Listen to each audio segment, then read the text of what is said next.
Right, it's 12:05. I'll call to order the Port of Newport Commission work session. We only have one specific item on the agenda, but nonetheless I will make the announcement. If you want to speak to a specific agenda item, the only agenda item, you're welcome to fill out a card in the back, and you can participate within those discussions. There will be a public comment both before and after that agenda item is done. So, unless any of the commissioners have anything else they'd like to add to the agenda at this time, we'll go ahead and do our first public comment. If you'd like to make a public comment, state your name. You have 3 minutes to do so. Anyone? Okay, nothing heard. We will move into agenda item number 3, the discussion and the development of material for conversations concerning HB 2284. And I'll preface this a bit. Terry has provided us with some information, basically some fact sheets on information that, and again, maybe I should even back up further. The real intent of this is for us to develop some consistent talking points, ideas that we all understand and that we can use to speak to folks certainly in the Port District as well as folks in Salem when we go down and visit with them. So, to that end, Terry's put together these fact sheets, cut sheets, informational sheets, and I'd like us to go. She'll lead the discussion going through these. This will be an open dialogue with us here on the commission as things develop. The ultimate goal at the end of this whole thing is that we will have, with our input and comments, we'll have a synthesized sort of packet, if you will, for each of the commissioners to have and take with them, like I said, as we need to. So that's our objective. And Terry, unless I mischaracterize that, the floor is yours. Okay, thank you. Mm-hmm. Just want to note that Karen has been out sick since the evening of our meeting on Tuesday, and so I very much value her and miss her. So Mark and I are trying to tag team this. So you have a whole stack of information, and all of this has been brought together in the last few days. Mark and his team have worked extensively on this, and so I'd like to start first with the page that says fiscal facts, and then I'll draw your attention to there's another packet that is estimate of reconciliation of revenues and expenses. This looks like this that we'll use as a reference for some of these fiscal facts. So you may want to pull that one to the top as well. So, Mark, I'm happy to do this and you can jump in, but I've learned a lot about the audited statements and how to read those. And part of what we did was pull together information about things we're working on, as well as the financial conditions from our budget and from our audits. And some of the information is specifically related to questions or misinformation that we've heard publicly, and we wanted to directly address those. So keep that in mind as we go through this. If there are comments you've heard that you believe are not exactly as they should be, been misrepresented, or just plain lack the factual background, make a note of those and make sure that we cover those here, or that we get that information to you, because that's part of, I think, an important part of this is to really get the facts out there. Terry, to that end, I see people grabbing some of these. Is that okay with you then? I mean, yeah, it's all draft material. It's all public information. Yeah. It's underscore draft. Yeah, it's fine. It's a draft. It's going to take. Yeah. It's just I don't have enough for probably everybody. But and it will be part of the meeting packet that gets posted after the meeting. So. But it's in a draft form right now. Right. It may be changed. That's the key. Yeah. So we wanted to make sure that people understood that over the past 5 fiscal years, the Port's auditor has issued an unqualified or clean opinion with each audit report, which means that the auditor has concluded that the Port's financial statements present fairly the results of the port's operations and its financial position according to generally accepted accounting principles. We've heard some talk about the port needing a forensic audit and that there was some mishandling of funds and different things out there. And that's been sort of communicated publicly by, I'm not sure who, I've not heard it personally, but I've been told this was sort of a myth out there. So I wanted to be clear, and I think that is a very clear statement from our auditor, and I don't think that there's any reason for us to have concerns that there's any mishandling of funds or anything happening that requires any deeper dive into our financials. So I thought that was a good statement to start off with. Another concern that I've had is that in a couple of public meetings I've heard a reference to the port being $1 million in the hole in 2017. And so this second bullet point speaks to that. That's a false statement.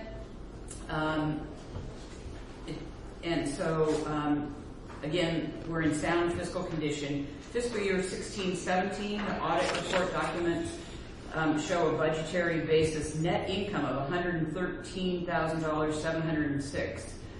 With the required accounting, and this I think is where the confusion comes in, with the required accounting adjustments for capital asset and long-term debt activity, the port's net position changed by a negative $826,801.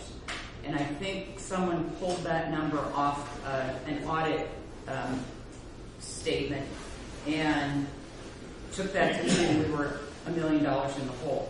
So Mark, I'd like you to speak a little bit to this packet of information that has a page from the audit going back to 2013, starting with a draft, a stamped draft on the front, because the 2018 numbers are not finished yet. The auditor has not finished. As you'll remember, she requested an extension. So that is still a draft and stamped as such on the top. But if you could just talk through that, Mark, that would be helpful. And I'm going to go back one page from that first page that's the draft of fiscal year 2018 numbers that are still under audit. I'm going to go back to the 2017 audit because those are final audited numbers. The presentation is the same, it's just they were the last audited numbers that we have. And in that top section under budgetary basis, this really represents our total revenues and expenditures from more of an operations standpoint. Included in those figures are all of our operating revenue. There's property tax and grants, interest in there, and expenditures. That includes the amounts we've paid for capital improvements, capital assets we've purchased, all of the debt payments that we've made, operating expenses, maintenance, payroll, personnel services. That's all wrapped up in there. And each fund of our 5 funds is listed there as well. When you pull all of that together, you can see that we are adding to the port's overall fund balance $113,706. So that's in the positive. In the lower section, there are some adjustments to bring our numbers to a full accrual financial reporting basis as required by generally accepted accounting principles. The bulk of that is capital asset activity such as depreciation expense, which is an estimate that we book every year is required. Also, there are some various adjustments for long-term debt activity. Those don't necessarily represent true cash operating expenses and revenues. They're accounting adjustments. When those are taken out, then you can see at the bottom the change in net position is that negative $826,081. And that's how on some of the front statements in the audit report, we can see that million negative or the 800,000. It's all of our operating activity and these accounting adjustments arrive at that number. From an operating perspective, you can also look at our audit and our cash flow statement and see that we are actually adding cash to our bank accounts every year. So not only are we paying all debt, paying for capital improvements, paying all of our operating costs, we are also adding to our fund balance, and we're also adding to our cash accounts as well. So maybe that's a better clarification as to the true operating net income. Does that make more sense? Any questions about that? I mean, I tell people that the port pays all their bills and we have a little bit of money left over. Right. And the front page, which is the draft, the numbers that are listed here are the final trial balance, final general ledger numbers reported to the auditor. And you can see there our revenues minus our expenses. We're projecting, again, draft, not final numbers, but a higher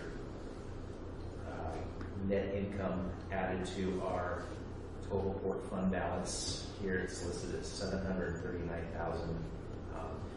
The auditors aren't finished with all of their adjusting entries yet, and you can see some gray boxes down below.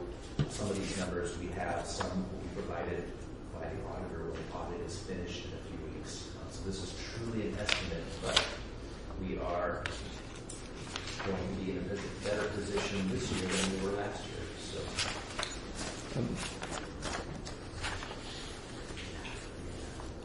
Terry, before we leave that, I mean, as we're talking about developing these sheets and things that we can pass off to some of the legislators, I think it might be interesting to go back 3 or 4 years, and I think Mark and I have subtly talked about this earlier, and pull some of these net operating balances out and make a simple line graph of them for the last 5 years and sort of see. I mean, it seems to me like, you know, it's not the whole story, but it's most of the story of the practical aspects of cash flow at the port on a fiscal year basis. I think that might be helpful for the legislators to see, if that's not a difficult thing for us to do. I assume this format is similar. Signy's been doing our stuff, so it'd be fairly straightforward to pull those numbers. If other people feel that way. Yeah. Simple is good. Yeah, that's kind of what I was thinking. So you'd like to go back 5 years and show, I don't know. I think if we had a line graph that outlined the net cash flow balance, basically what your, and forgive me if I'm not using the right words, Mark, but you know, we see, as you said, the actual number of the 113 for fiscal year 17, a projected for 18. Be curious to see maybe 14, 15. Mm-hmm. I don't think we need to go back too much further than that. I'm just trying to get a rough idea of history, and I don't know the answer to that, but yeah, I mean, there might be some fluctuations, but I'm hoping that on some level we might see a trend. And knowing that there's a lot of caveats that go into those numbers of situationally specific things that may have happened within a fiscal year, but nonetheless, again, as we were talking about, perhaps there's a trend somewhere. There is this page that is the 5-year history of operating revenue. Mm-hmm. We have some numbers there going back 5 years. Those numbers are taken from each of the 5 years audit reports, and they represent all revenues from mortgage, leases, RV park activity, South Beach Marina, Commercial Marina, International Terminal Services, and other miscellaneous administration costs and fees. And you can see there, supporting these other numbers that are going upward trend for the last 5 years in just operating revenue. And again, someone will be quick to point out the other side of the coin, but that's where I think that other number might be helpful. But an interesting summary. Mark, I had a question on that. It's kind of along Stuart's line. Do you have a graph on, or the 5-year, on what operating expenses have gone up also? I haven't had time to do that yet, but I can certainly add that. Okay.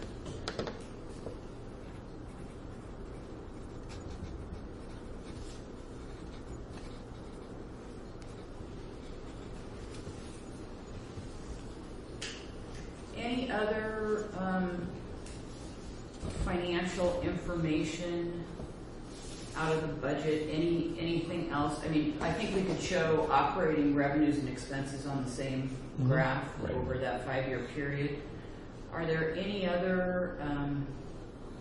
Yeah, go ahead. I think it would be beneficial to have one that talked about what percentage of our budget comes from our district versus our direct revenues, and kind of fine tune that. I've seen it a few different times. I kind of know the number, but having that distilled down to a good talking point would be good potential. It'd be a perfect pie chart almost. Yeah, like Aaron was I showing meant us to bring pie. that today. I Yeah. apologize. I thought I had scooped everything up, but we have that pie chart that shows where the sources of. Having that in a statement or the pie chart, and sharing that, getting that out to the people who ask those questions, such as Yeah. at our last meeting. And I think the picture is good. The pie Right. chart is that. Okay, we will get that. And maybe an explanation of what we can and can't use those funds for, because I think that people need to know that too. Yeah. right, restricted versus unrestricted. Right. Yeah. I mean, I think that's also what's lost in some of these discussions is that we're trying to sock money away here as well. It's not that the port is just exclusively limping by. You know, we consider an investment in amortized maintenance part of our expenses, I guess, some way of looking at it. I think it's important to make sure that, you know, granted we can do more, we need to, but it's not that we're completely ignoring that. Right. So As the resolution we passed on Tuesday night or on the 26th, good example of that. it certainly protects those, Right. for sure. But the fact that we're actually putting money into these accounts, thinking about the future that we know is coming as far as maintenance and things on some of these big facilities is important to point out to folks. And protecting the money farther down the road. So that capital improvement list and that timeline that we have and the things that have been checked off that timeline in this budget year. This isn't just getting by, we're kind of making improvements strategically. Yeah, I think that's a great point too, is that there's the basic operating expenses, personnel costs, maintenance, routine maintenance, things like that. Then there's capital improvements or capital investments that we budget for and make on an annual basis. And then in addition to that, there's these long-term amortized maintenance projects that we're also thinking about, Right. or at least protections.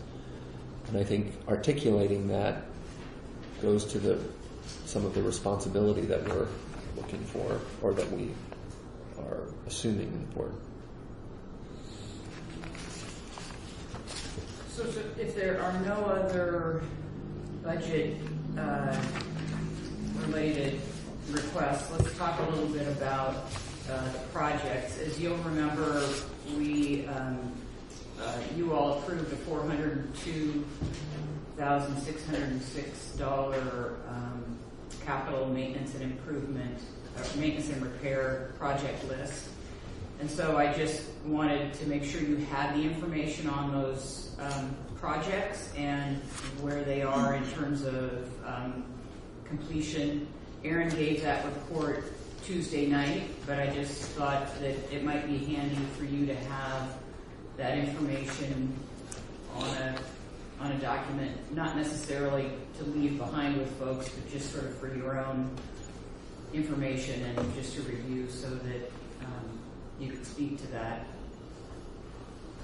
So we put the individual item budgets as well as the overall budget and the status of those.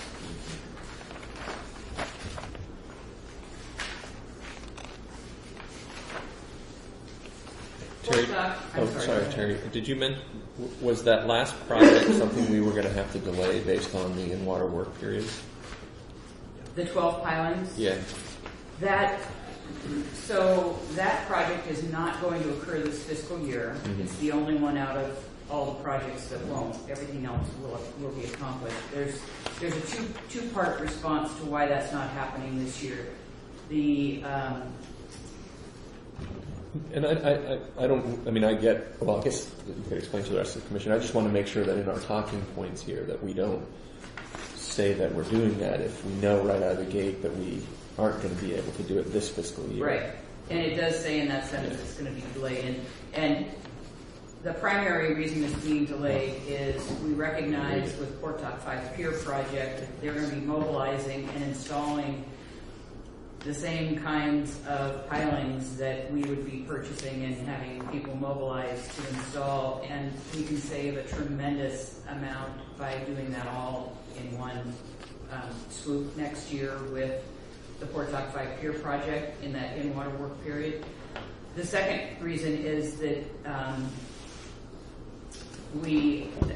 Aaron was working on the economic development grant and did not bid this out, and when he and I were talking about, what are we going to do about this project, we both sort of came to the realization that maybe that was an okay thing because we think we can save probably close to half or more of the $120,000 budget by doing it, and probably being able to accomplish more piling replacement and by rolling this to next year. So that's the true story. So, any other project information you want to be armed with? On the Port Dock 5, I would just say that we did this 4 or 5 years ago with the same thing. We had budgeted so much to do the pilings, and then we decided to roll it into another. I think that for transparency's sake, if we could, at the next meeting, say we're going to put this money aside into a reserve account or whatever, so it shows that we're actually carrying those funds over for next year's project, and we're not going to accidentally spend, they're not going to get spent this year, and so we can show that we're actually putting the money away for this project. I think that's a good thing. And then I think one question we're going to get asked, we should have the information there, is the cost of the Port Dock 5 repair, because we are going to have to start budgeting for that. And that's just something we're going to get asked. Right. And then if we got a price on the road, an estimate on the road brewery, we could be asked, that's great you did this study and got the evaluation, but what's your projected cost on that? So that preliminary evaluation requested or recommended further analysis, which would develop a budget. So we don't have, So we could, we have the report from that evaluation, right. And we have the Port Dock 5, our sort of pitch package, if you will, right. that we're using to go out and request letters of support for that grant. Right. Would you all like all of that information, or do you want that summarized? You want it all? I think it's just summarized should be fine. Okay. So we have those numbers. I don't think it's...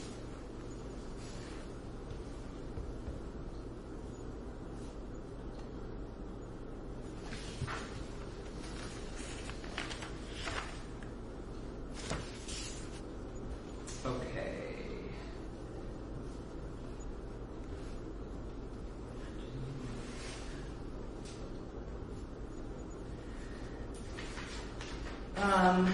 And then I thought I'd summarize a couple of leadership aspects of just as reminders of things you all have been doing.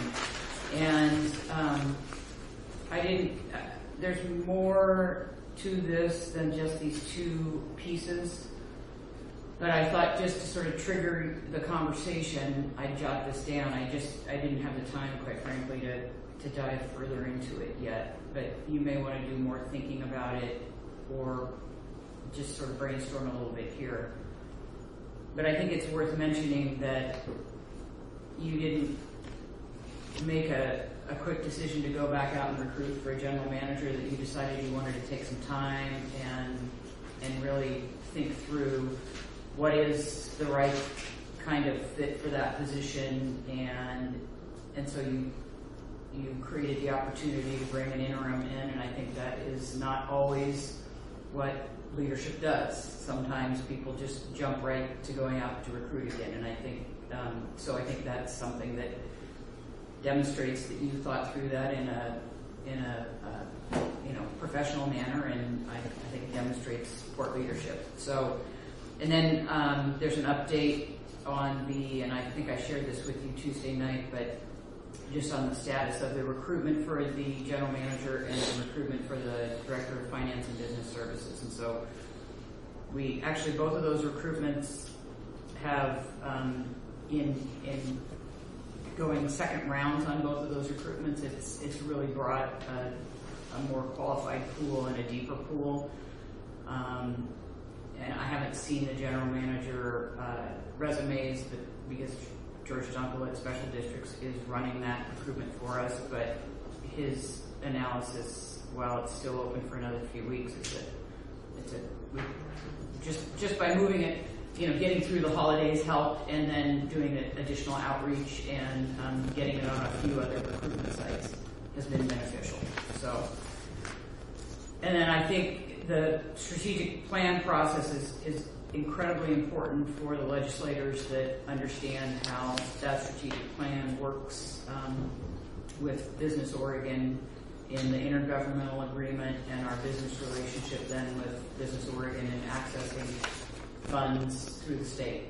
That's a key piece, and the fact that we got on that and we'll have a final document mid-March is pretty significant. One thing I heard that I thought was misinformation, that we were late on our 5-year plan. We were forced into it by the state because we were late, we were delinquent on that, and we weren't. We were up to the edge. We're a year behind. As of January, we're a year behind. So, but let me just tell you, they shall remain nameless, but there are other ports that are also behind, further than we are. So. But it wasn't like we were put our feet to the fire by some. Well, so in a way, yes, we were, because we had been told every time Aaron was making phone calls about grant funding for planning or Port Doc 5 or anything else, they said, we've cut you off until you get that plan done. Right. So that feels like feet to the fire to me. All right, well, I'm glad we cleared that up. So just for historical perspective, that was a new policy, a new that the state came out with 7 years ago, and we were actually one of the first ports to do that. And that was going to be one of the precursors to you applying for grants, was you had to have a strategic business plan. So, we can, yes, we were a year behind, but we can also say that we were the first. One of the first, and so we were one of the pilots. I think we got $80,000 from the state to do that. So, I think for being guinea pigs, we should get a little bit of leeway, and so that's kind of the historical part on that. And as far as leadership, Terry, I would just add on there that we did go out for a second round because we deemed the first iteration not on this new one that we actually saw that we didn't have a large enough pool. Mm-hmm. So in order to make sure we got a qualified person, we reopened it. And then on the strategic business plan, I'd also put that we are also decided to go for another terminal analysis also. Mm-hmm. Oh, yeah. Thank you. How much extra did we spend on the deep dive into the terminals? Well, it depends how it ain't over yet. We're still diving.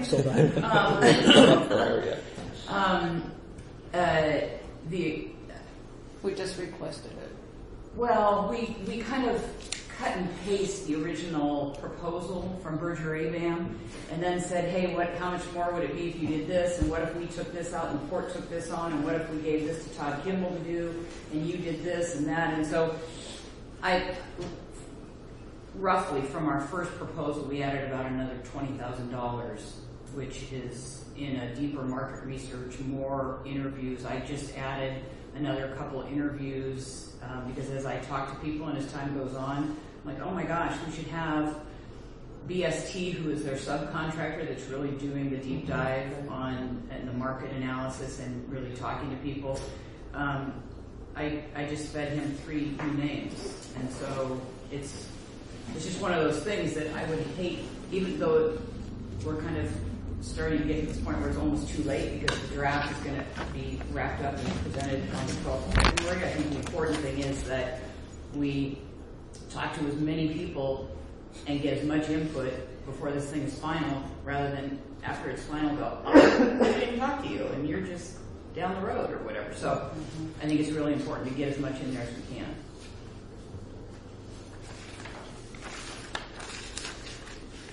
And again, the overall cost of the project initially was, if we were to just do the strategic business plan, was about, what, 50, 60-ish? It was about 48. Okay. But we didn't, and then we took some pieces off. Yeah. We ended up, that contract was for $60,000. 60. With the deeper analysis. With a deeper dive and peeling some pieces off, some going to Todd Kimball and some that we're doing. Mm-hmm. Great. Where does it fit in that, as a talking point as to what Terry has brought in an organizational manner to the staff and such to identify the needs for upgrading our processes of, making sure we get money from all the invoicing, trying to get that got cleaned up pretty nice. So you have been instrumental in getting that identified, and so the team is working better. I mean, that's a long-term goal, is we want to have Bluetooth and iPads instead of soaking wet 3-layer write down the stuff things and stuff. So. Part of me feels like that is normal business process updating, and we should be doing that anyway. And part of me feels like, although we celebrate that because it's great that we're moving forward and people are excited to kind of push through some things that have been stalled for a while. Mm-hmm. I don't know that legislators want to hear that. That we love you so much. Well, I think. I think the value of that information doesn't rise to that level for them. I think they might think, well, grocery store talking point. Yeah. What about the compliance with the new Bali laws, though? I mean, aren't we on the forefront of that? Not the class comp, but the pay equity the stuff. Pay equity. We submitted our report before the deadline. And actually, in talking to people, there's a lot of large governments. I don't know about private businesses because they were affected by that law as well. But they're like Metro, where I used to work. They haven't met that deadline, and so there's a lot of confusion because the law was passed, and then the BOLI guidelines didn't come out until Thanksgiving. And you were supposed to have all this turned in and done by the 31st of December. And so it's like, well, what's going on here, folks? So I was glad we hired a consultant to help us walk through that because they were getting that information from BOLI as things were coming out and updating their information they were communicating to us in their spreadsheets. And so I think saying that we complied on-time compliance with Oregon Pay Equity is worth stating. Well, I think that would resonate with the folks in Salem. That, like you say, there's probably a lot. I would agree. It's almost business as it's business. Right. There's a lot of curveball at the end of the year for all businesses. Yeah, and we went through it. Yeah, we did it. insane. We didn't ask for an exemption. We got it, and we're in compliance. Yay! So might be a good point. I thought it was a win. Yeah. But I was shocked to hear how many large government agencies are still struggling with completing it. Mm-hmm. But I can understand if you have 2,000 employees compared to our 25, So we'll add that in. Anything else under leadership? What about a strength of the staff not mentioned? We talk about the GM and the director of finance being open and we're recruiting for them, but maybe, I don't know if it fits in this or not, but just the strength of the staff that have been here through this. If they're looking in from the outside and we don't have a GM or a director of finance, that might lead you to believe that the rest of the organization is kind of messy. But I think we're not. Goes to retention, maybe? The staff retention, Yeah, through all of it. retention resilience, so, there's not a great retention turnover, yeah. Like I said, I don't know if it fits into us talking to directly as a talking point, but it's something that's helped us stay together.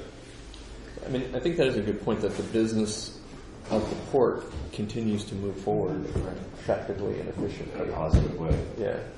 Yeah. And I think part of that is due to the fact that the staff is incredibly resilient and working incredibly hard. And you have authorized funds for consultants when we knew we didn't have the capacity to stretch that far. For example, Todd Kimball, as our financial consultant, has been a huge support for Mark and his team and continues to be a huge support.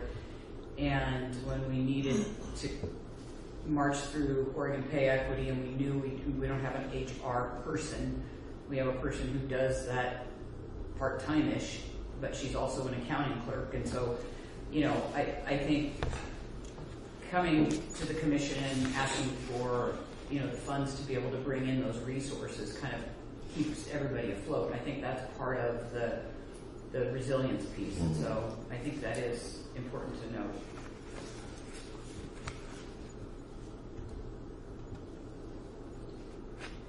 Okay. I would say in that the staff in general, but also particularly a few key people like Mark and Aaron have been lauded by the port users, the community, and the commission over the past year and a half.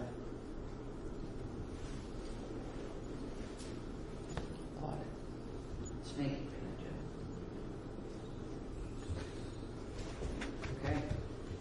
Yeah, again. So, going through some of the leadership items, in reviewing where we're at and what we're going to do with this meeting, I was trying to figure out where we're going with it. One word I thought of to describe maybe sort of the mentality that I see, that I feel from the commission and the staff, is methodical. I see the commission and the staff being methodical in how they approach things, and that's already been referenced, whether it's, okay, let's get the strategic business plan, let's include the deeper dive in the shipping, the commercial fishing, the GM search, the particulars of that have been mentioned. Project priority, that was kind of a big deal on the commission, kind of looking at what projects we're going to do and saying, hey, wait a second, let's take a look at this. And I think there's been a synergy between the staff and the commission and coming up and really looking at things and coming to a consensus, because there was quite a rigmarole on which projects we were going to do, and sort of stepping back and saying, hey, wait a second, we came to a consensus that Port Dock 5 and the road seawall, it's like, okay, those got to be on top. And we got to look at the money makers that support and that could have the potential to be a big issue rise to the top. And so we couldn't do everything we wanted, and so we were very methodical in choosing what we did.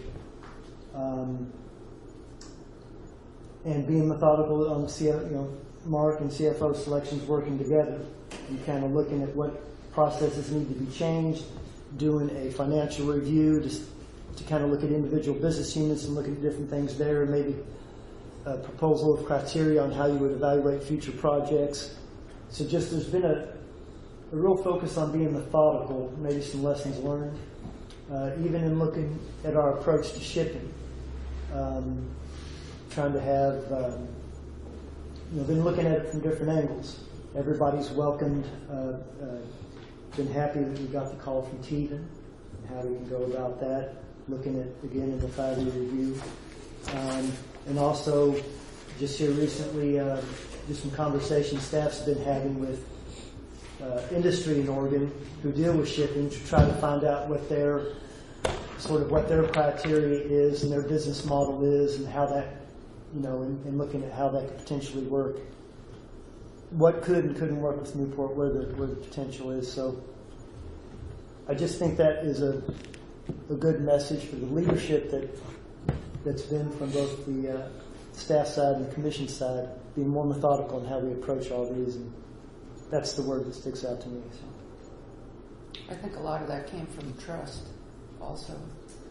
I mean, that we can trust the qualified staff that we had. We were nobody was in charge, micromanaged, confusion a little bit, and then we settled into being able to, like Aaron being able to trust that his information was getting through to us. It gave him direction. And we just, as a commission, trust each other in our opinions. If one of us can't make it to the meeting, we keep that person in mind and, have a much better, smoother dialogue with, commissioners. And I think it all is because we learned to trust each other. I don't know if that's anything the legislature wants to hear.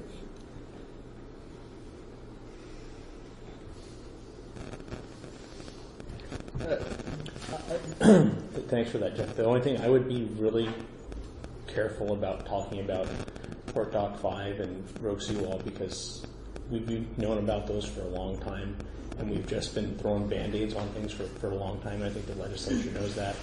So I think that we're realizing issues as they come up, but I think that if we, I don't want to overstate it, but I think we've all known that, and it's been, Port Dock 5 was on the capital, the first business plan that we had. So I think that we need to smartly address those and say how we've been dealing with them, and that we have been dealing with things as they come up and as we've had revenue for them, and that we're still striving to look for new revenue sources to address some of these issues. But if Port Dock 5 is failing, it's failing. It's great that we knew it was there, but now we can't be methodical about it. We kind of have to address it now, especially once we got the reports. And then we just need to make sure that we're showing we're responsibly addressing these things as they come up as much as possible. And it's not as if we didn't know about them in the past, but we just haven't had the ability to deal with them as they came up, or as quickly as we'd like to. I think there's a way to say that. Yeah. I don't know that I have that on the tip of my Right, tongue. and I think there's something to be said for the fact that although some of these big projects that we're tackling today have been, we've been aware of them for years, we're making a concerted effort, and we're really focusing on that. Yeah. And, In a methodical way. yeah, I mean, I think having worked in a number of other public agencies, this is not a unique problem in a public agency, and the legislators know that as well. So that everybody is struggling with this backlog of infrastructure that we haven't taken care of for the last 20 or 30 years, and oh my gosh, now we have to do that before we can do something new, because we're going to lose that asset totally if we don't. And so that's sort of the old way of doing business in the public realm, and so now we're doing things a lot more proactively. But I also think this is an opportunity to highlight the idea that we have a well-vetted, well-engineered, shovel-ready project that we know we're going to need their support for in some form or another. So it's a subtle opportunity to say, this has been on the books for a while, but guess what? We're going to come ask you for some money for this, and we've done and invested a lot of money into these engineerings in this, and you can feel fairly confident that this isn't a back of a cocktail napkin. So it's just another way of looking at it. And it does go to that methodical approach to it. We've invested in it over the last couple of years, these engineering designs. We've had some public input on it. We know it's fallen apart, but we're not just, it's not in the ocean and we're starting to ask for money now. It's engineered, ready to go. Any other leadership thoughts? If not, we can move to the last page, which is really about the terminal. And let me see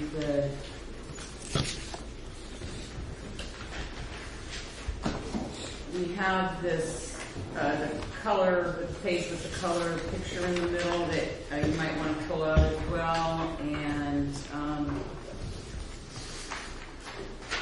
and then there's a page that says Table 1 International Terminal Renovation Project Source Use Statement that looks like this.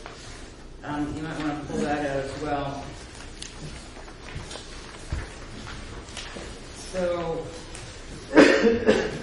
obviously there's lots of questions and focus on the terminal, and so we spent quite a bit of time digging into what are the comments we're hearing, what are the questions, and what are those items that we really need to have in your heads as you're talking to people in the legislature. I think there are a number of things that are important, and how we organize this is another sort of discussion in terms of what do we want as leave behind information and what do we want as sort of information that you all use to kind of make sure that you have the facts and figures in your head, or you have them at easy reference when you're talking to folks.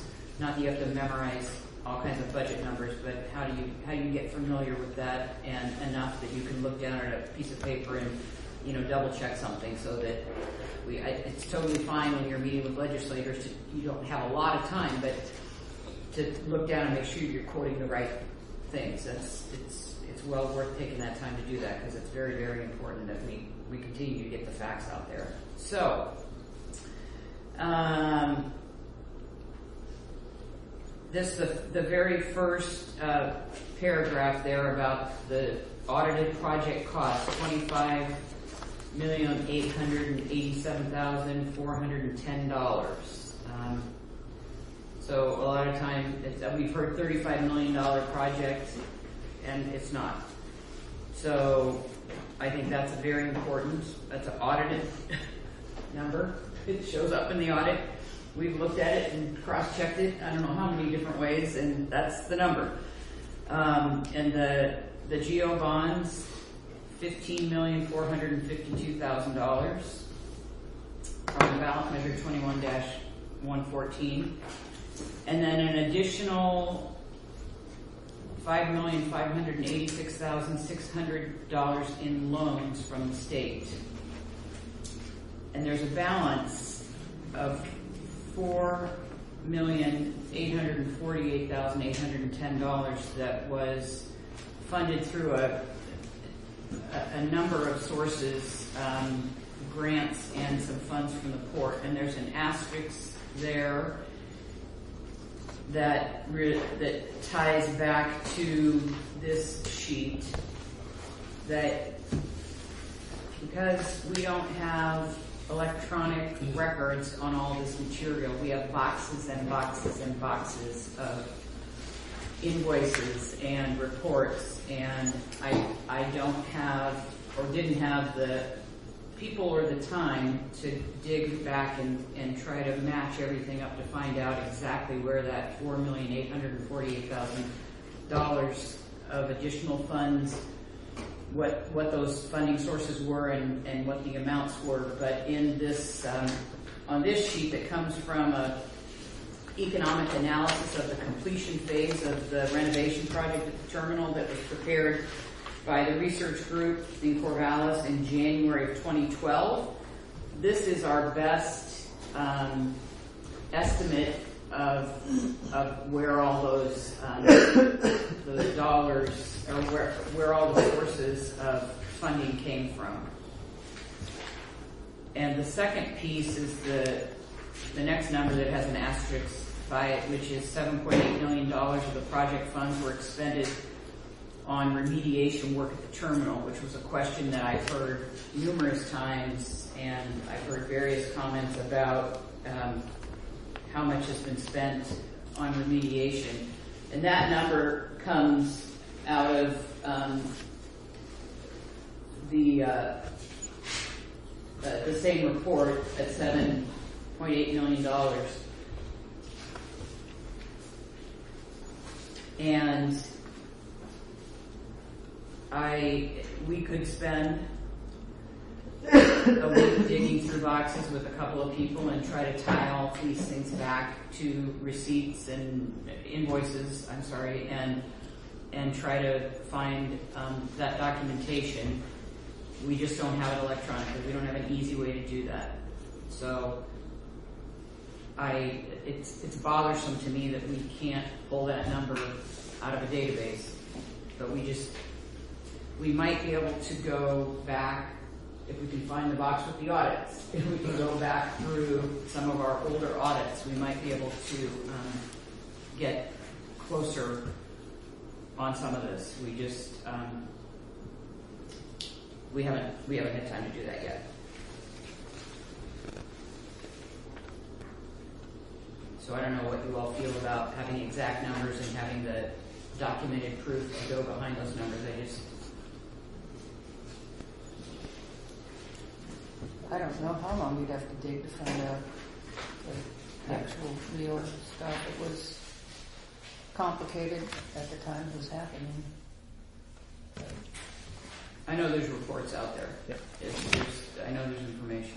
So I would just, maybe David can concur on this, because I know in January after 2012 we did have to do some extra projects because there were things that came up. And I know, and you were actually part of that too, was that $750,000 mitigation that was opening up the culvert, and that was 2014, so I don't know if that was in this. And then we had to do, and this was when they were doing the turning basin, the dredging, we also had to do some extra dredging afterward, bringing it from 32 down to 34.9. So I think COE did the turning basin. Okay, but we had to do some at the dock face. And that's what the $710,000 was mitigation and dredging for the Okay, yeah, and I just was trying to. That was for both the dredging and the culvert. Yeah. The dredging was only like $230,000. Right. That's all with the mitigation. Yeah, and I was just making sure we got that, because I know that was stuff that we did after this came out. So. Yeah, well, and this total is 25.511 million, which is not our 25.887 million. Right. So again, these are estimates, and we don't have the actuals, but I think an interesting perspective on this that's good to remind people about that. Roughly 25 or probably almost 30% of the cost of that whole project was just in remediation, most likely. Environmental recovery was probably mitigation, those things. I like using percentages sometimes for making that clear. It's often lost on people that this bond wasn't exclusively passed, again, just to revitalize a pier. It was that there was an environmental disaster going on that had to be addressed. And I think 30% makes it easier, pie charty of them. It's even, it doesn't sound like there was any option, like something had to be done. It was, Right. it would be a super cleanup site. But I do like the idea of a pie chart, maybe bringing that out in a percentage basis, all of the numbers. so say that one more time. You're asking for a pie chart that brings out all of the. Well, we can break it down in the fact that it's 30% of the project was remediation. I think resonates as a quick, instead of 7,825,000, the total 1/3. and what, as much as you can garner, how much was upland work, how much was dock work, how much was remediation. Just not as detailed breakdown here. Something that's just an easy, based on the real number of 25,887. Well, it might also be helpful to have a similar pie chart that shows where the funds came from for the project as well. So people don't realize, or to make people realize that the bond was part of it, but there was still a significant amount of other funds that were also put into this. So what's our best guess on what the total in grants were? Do we have grants. We know loans. The loans are on this other sheet that we've enhanced since you got that in October from Mark. But yeah, I don't. Oh, that's a brownfield grant. These were all grants. Yeah, Connect Oregon. Yeah, Connect Oregon's a grant. The Brownfield was a grant. Other grants. Two Connect Oregon. Two Connect Oregon. Yeah, there was Connect Oregon 4 and Connect Oregon. 6 or 5? No, we didn't make 6. I think it was 4 or 2 and 4. Yeah. It's a little over $3.5 million. Yeah. Right. And then there was 1.1 million came from NOAA. And that was in 2012, I believe, or 13.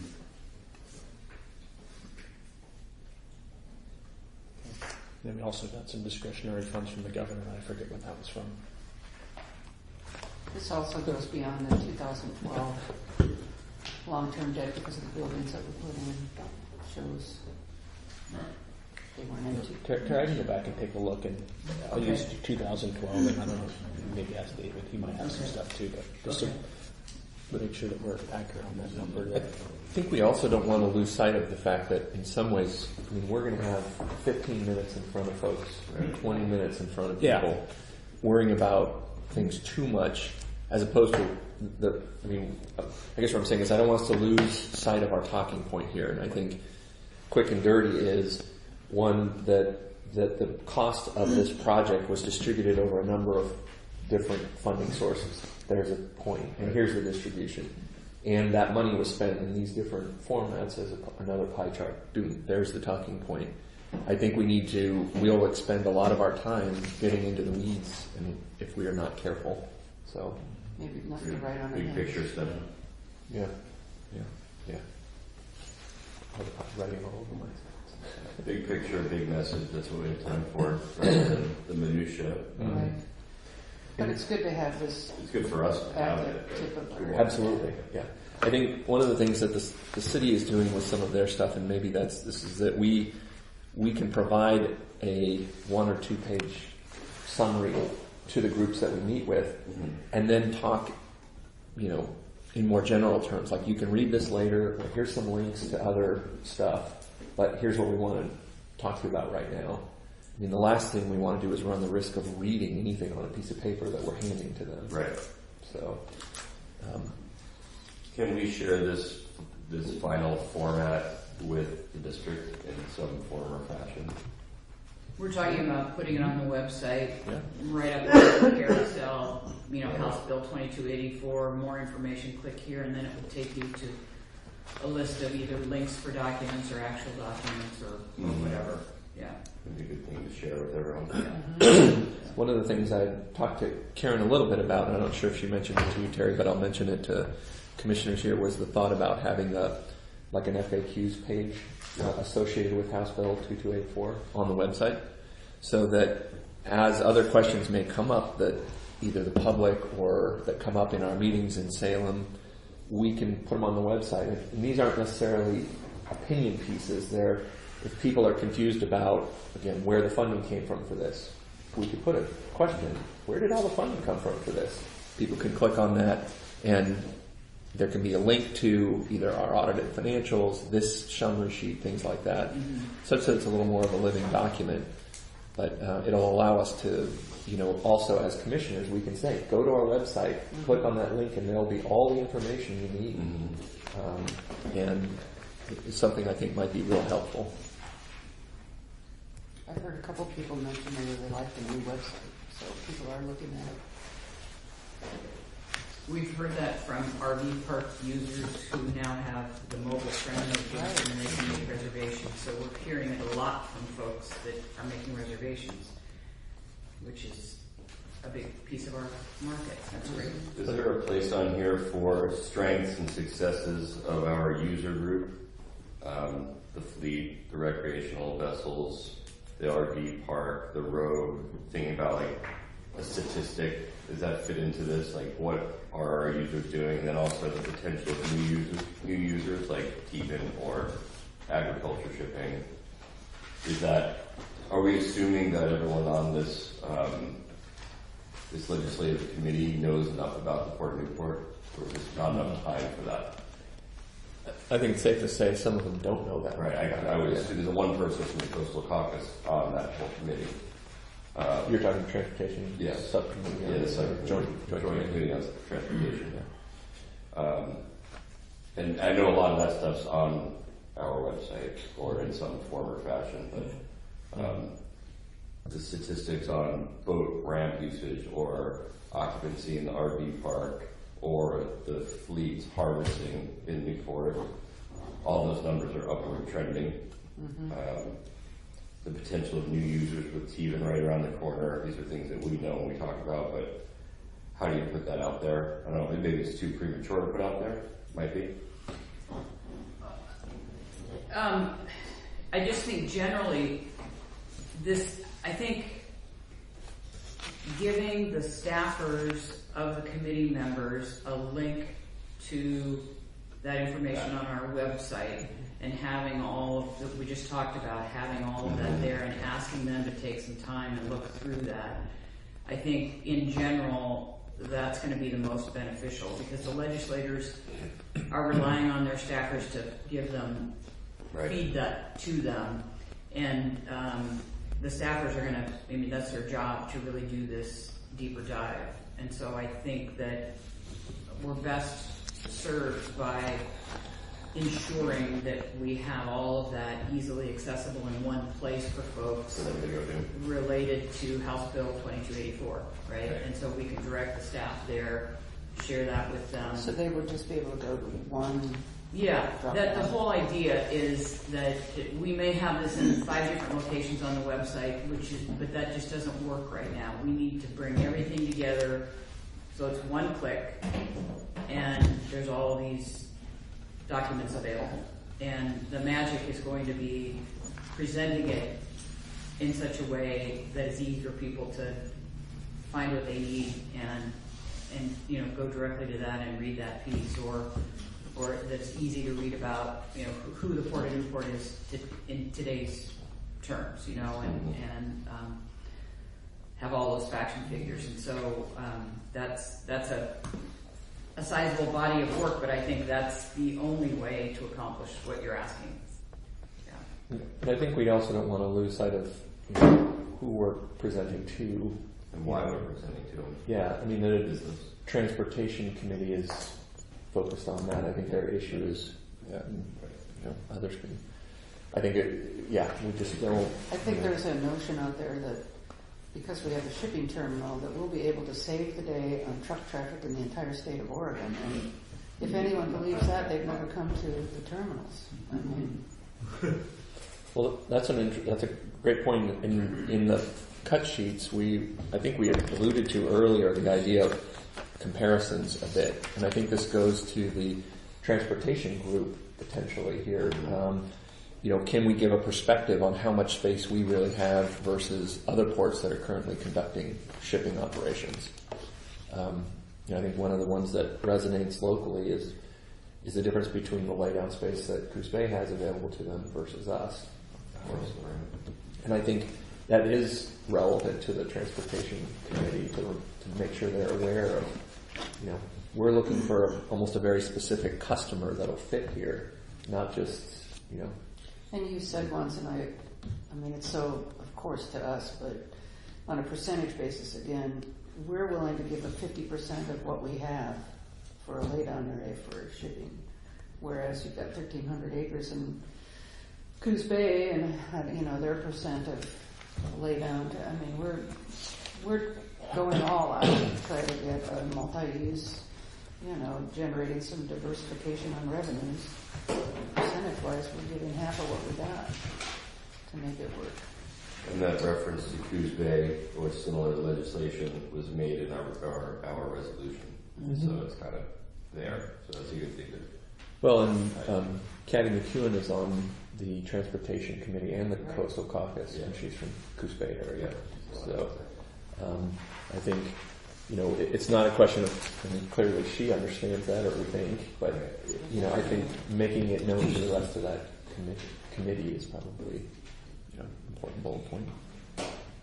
Okay. Another thing that's important to explain is about the commercial fishing industry, what it means to the port, what it means for the region, and because it's a mixed-use facility, and people may not understand why that's important, but you could even have just a few numbers that quickly put that into perspective. I'm trying to remember what year the study is from, was it 2014 or 16? Somewhere around 165 million. I have to go back and look at the study.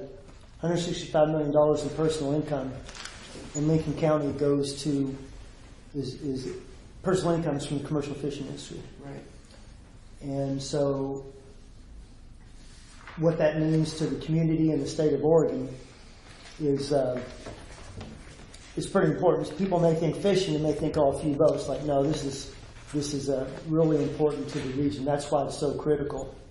Some other numbers, I think it was on the coast, personal income was 300 and something million. And for the whole state of Oregon, it's about 500 million. And that's personal income. That doesn't include a multiplier factor, which people in this community understand logistically what a multiplier factor is, because even if you're not in the commercial fishing industry, your business usually benefits, whether it's insurance, auto, real estate, stores, whatever, restaurants. So it means a lot to everybody. And the fact that the vessels that moor at the terminal just can't pick up and go to South Beach or something. And activity is trending upward. Yeah, I may not be explaining that in real great terms, but maybe it could be fine-tuned. But it's really unbelievable what the fleet means. And the fleet, and it's not just the distant water fleet, because I think Heather Mann had some statistics, and I'd like to get those statistics. She might have gotten them from the port. I don't know about how many boats use the terminal, and she presented to the county commission. And so some of those statistics would sort of put in perspective why that's important. And the distant water fleet at the terminal is a fleet that's not tied to this community or even the state. In other words, that it has to be here. It's not like it has a fishery that's a local fishery that they can't go anywhere else. They could be, hake. There's a migratory species that go up and down the coast, and they have their Alaska fisheries. Having the distant water fleet here is tens of millions of dollars every year. And that's crucial not only for the community but the state of Oregon. So I've rambled a little bit off the top of my head, but I think probably taking some of those key numbers to put into perspective why the mixed-use facility is so important. The commercial fishing is so important for the region and the state. So. Do you think, I guess we'd have to ask ourselves what question would we be anticipating or answering on the part of, let's say, the Transportation Committee? I think that it's certainly relevant, and I don't dispute that. I'm just trying to think of, if I was sitting on the Transportation Committee, that information about the value of the commercial fishing industry here in Newport and what it brings to the community and everything, how does that affect my thought process on whether this particular bill should move forward? We just have to be, I think, a little focused in the question we're trying to get to that group, as opposed to maybe, you could present that more openly in that respect to the Coastal Caucus to remind them, hey, this is an industry that's not only important to Newport, it's for the whole region, state of Oregon, and everything like that. But I'm just, and I guess I'm not as familiar with the specifics of the Joint Committee on Transportation as to if they would say, well, what does that have to do with transportation? Right. That's what worries me a little bit. Okay. The report you're talking about, Jeff, was done by the county commissioners. I think if we could get a copy of it and then link it to it and put that in there, put that in our packet, I think that would, and maybe cherry pick some of the stuff in there and just put that in our FAQ sheet. I think that's what you were talking about, and I think Shannon Davis did that one also. So, and there's one other little tip, and this is just on the international terminal list we didn't get put in there, and I think that we should pat ourselves on the back too. So we got $1.1 million of recycled material from that project, That always, it sounds good. We don't need to highlight that, but we did get over $1 million worth of. I was wondering where that came from. Well, no, that was something else, but I know that. And can you say that one more time? So we recycled quite a bit of material from that. Right. From taking part the Hennebeek, and I think it was close to $1.1 million, and that wasn't reflected on here. And I said I can go look back. Or David, do you remember what that? I think it was 1.1 million. It was over $1 million. At the end of the day, I think it was right in there. Yeah. Yeah, and it's nothing that we need to highlight, but just it's one of the highlights of the project, and I think that we patted ourselves on the back for. It was just something, and it plays well these days, and that we didn't just throw everything up there in coffin butte. That we didn't. And that steel looked pretty nice coming out of those old ships too.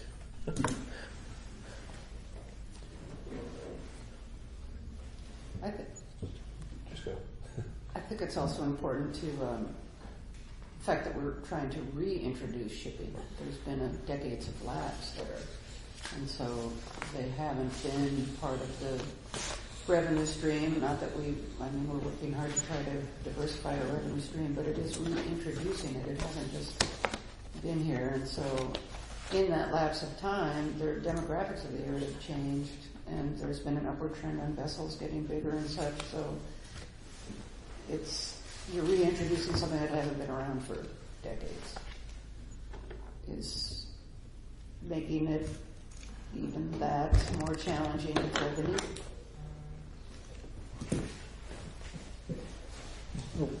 Also, everything we're talking about, a mixed-use facility and how do we integrate, we have a potential customer that we're working towards that integration. Right. And we're working together on that. The commission, the staff, the commercial fishing industry, and TEBN. And we're going into it in a very transparent, methodical way. And transparency can't be highlighted enough. That's what leads to trust and good decision making. I think in some of this, we have to keep an eye on what are we going to tell the transportation committee that we've done. Your point to, we've got this potential deal we're working on.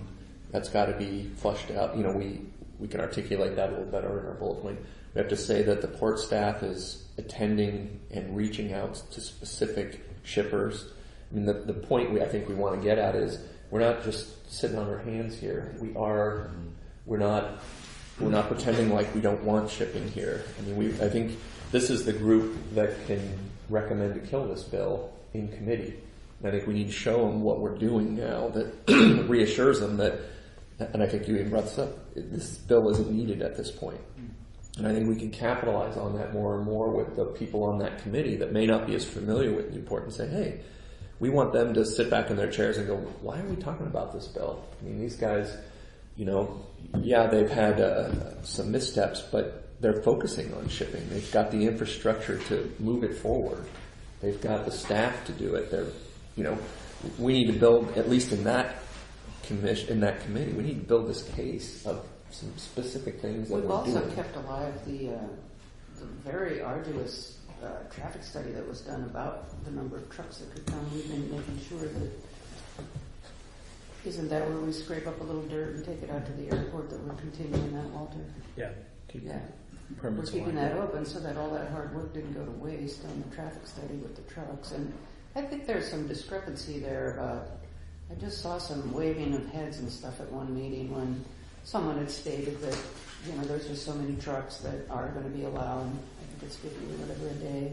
And then I heard there's something maybe between the people responsible for this bill and the facts that there's something going on that I'm a little concerned about. That we know exactly what the traffic study means, does. Well, the traffic study was specific to the TEBN deal. Right. So if any deal that would come our way, we would have to have a conversation with the city about, does this deal warrant another traffic study?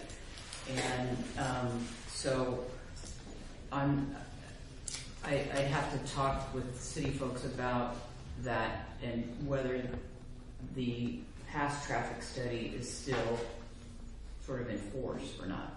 I just don't know. It was the building permit that triggered the traffic study. So if Yeah, we don't, yeah. if we have any further shipping or whatever, if it doesn't require a building permit, it supposedly won't Yeah. trigger traffic impact Probably studies. not do that. So that was what triggered it. So if That makes sense. yeah, Yeah. it's a new business, and Would they since, have to have a traffic study for just bringing bars in? as long as they don't have a building permit, That's why people were. So, yeah. So basically, the traffic study's out if we get shipping with another group. If it isn't, do No, we it- building? No, if we build something, that's when it would kick in. So, but we wouldn't be building anything, it looks like. And so you wouldn't need, technically you wouldn't need a building permit. Or you wouldn't need a traffic impact study for, because it's always So been the deal with done. Teven, they're not looking to build anything, we aren't building anything. No, So The there building would be- permit is what triggered the traffic. So would there be any amount of trucks that it's unlimited? I can't say, and I don't- that would be up. I don't understand, that is why I don't want to go to the legislature not understanding. That Well, is it's- traffic, it's transportation. It would be the same. It's an existing business, even though it's not there. It would be this, when any other business on the bayfront or whatever increases their load. If they were to be a brand new business, and if they were going to bring in, I don't know what whatever the trigger number is, X number of trucks, that was when they would have to do a traffic impact study. But because you're an existing business or you're an existing use or past use, you don't need to do that unless you apply for a building permit and you're a new customer. Is what? Be like Pacific Seafoods has a lot of trucks that come and go Right, here, right. and they don't need to do a traffic impact study. But if they built a new cannery here, they would. That Well, would it just change goes with the something. demographics of the town and that the trucks coming through town isn't a real desirable. That's what made it so hard to get the Yeah. thing done. So, and again, I think we need to get back to how we're going to speak to the committee, especially the transportation committee, and what are these points. And Terry, I think you've got a few more documents here. It looks like also. Yeah, we just wanted to go back and really identify the revenue that's been generated since 2013-14 fiscal year at the port, and we have moorage and services and storage, and then if you'll recall, a year ago when Todd Kimball presented his financial look at our various cost centers, he really urged that we include a percentage of the lease revenues in those areas to the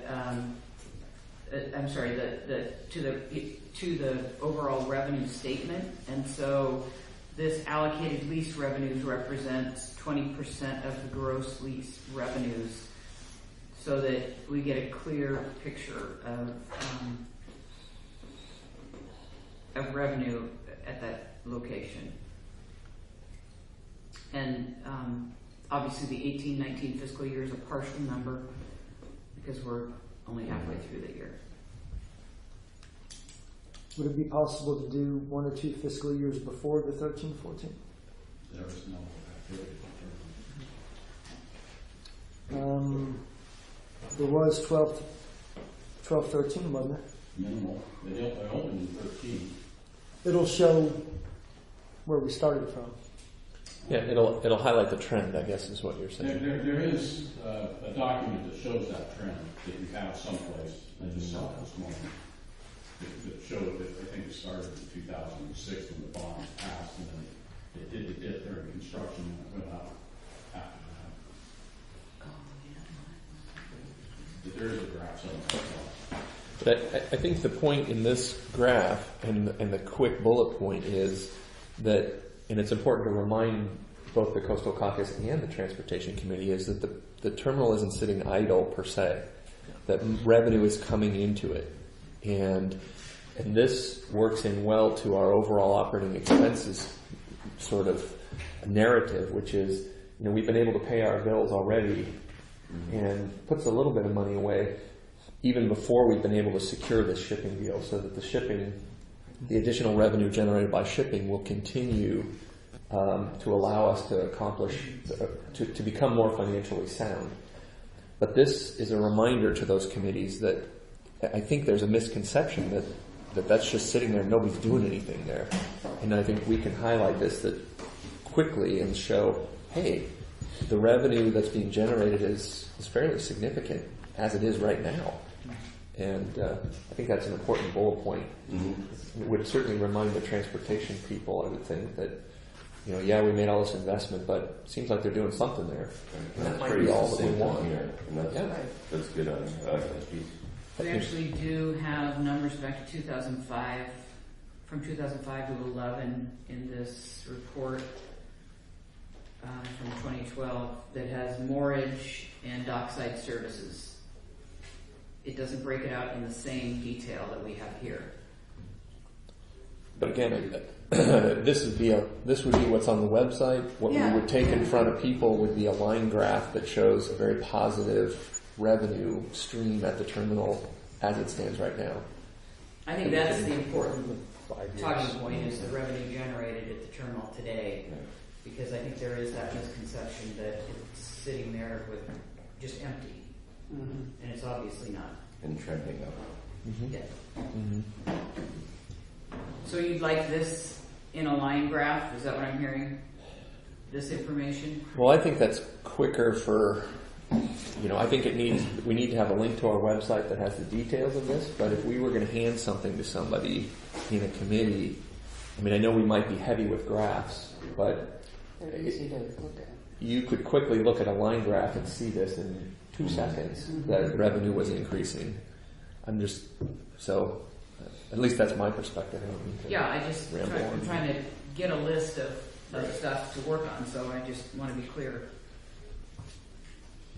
And I think Todd actually had that in his presentation a year ago, revenues at the terminal. He did. And he's tuning that up right now, so I think we have that. And another thing, maybe related to what I maybe not so eloquently said earlier, is that it is the infrastructure in the port that facilitates the commercial fishing industry to be here, and that, and also in Toledo, to the tune of over $160 million a year. And so what it means to the state and the tax base and the jobs and the revenue generated is, maybe it could be quantified. It's pretty big. Mm-hmm. So the investment in the terminal has not produced zero return. Not only was it what it's generated for the port, but the economic activity it's allowed for the region and the state and the tax base. Mm-hmm.